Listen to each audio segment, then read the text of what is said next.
Hello नमस्कार। आज आपण बघणार आहोत गोपी बाई।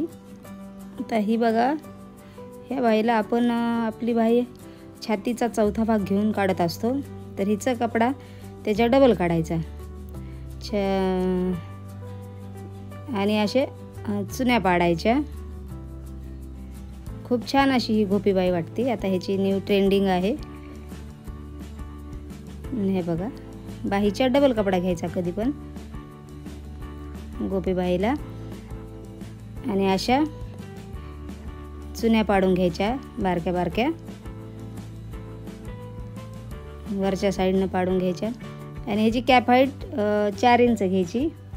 आपण साध्या बाईची 3 इंच घेतो, मग ह्याची कॅप हाईट 4 इंच घ्यायची।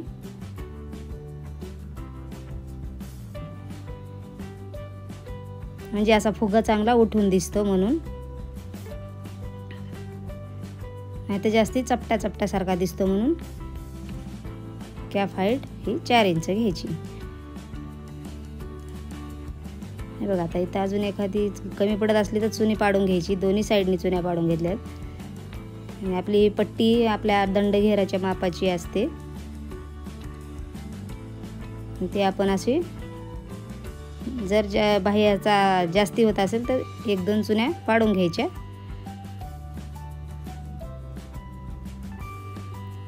आणि अशी आतल्या साईडून लावायची, उलट्या साईडून पट्टी लावायची आणि वरच्या साईडला दुमडून घ्यायची। खूप छान वाटते ही गोपी बाई। माझे व्हिडिओ जर आवडत असतील तर लाईक करा, शेअर करा, सबस्क्राईब करा। हे बघा किती छान आली अशी बाई। आता आपण ह्याला ब्लाऊजला जोडूया। हे बघा, आधी असं माप बघायचं की मागचा पुढचा भाग कमी जास्त झाला आहे का, आणि बाईचा पण मध्य काढायचा आणि मुंड्याच्या तिथं मध्यामधूनच लावायची। नाही तर चुन्या कधी पुढच्या साईडला जातात, नाही तर पाठच्या साईडला जातात। त्याच्यामुळं कधी पण बाईचा मध्य काढून असं बाई जोडायची। हे बघा, इथे थोडी जर जास्ती होत असेल तर एखादी चुनी पाडून घ्यायची बाईला, कपडा जर उरत असेल तर, पण अगोदर मध्यातूनच जोडायची।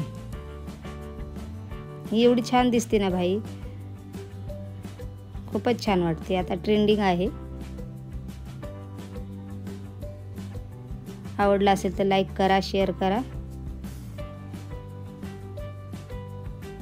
हे बघा, आता बाईचा आधी सरळ बाजूने शिवून घ्यायची, परत उलटी करून, म्हणजे आतमध्ये धागे धागे दिसत नाहीत।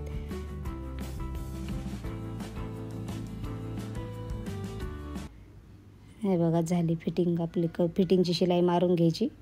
ही किती फिनिशिंग वाटते बघा। बाईला अस्तर नाही लावलं तरी खूप छान होती।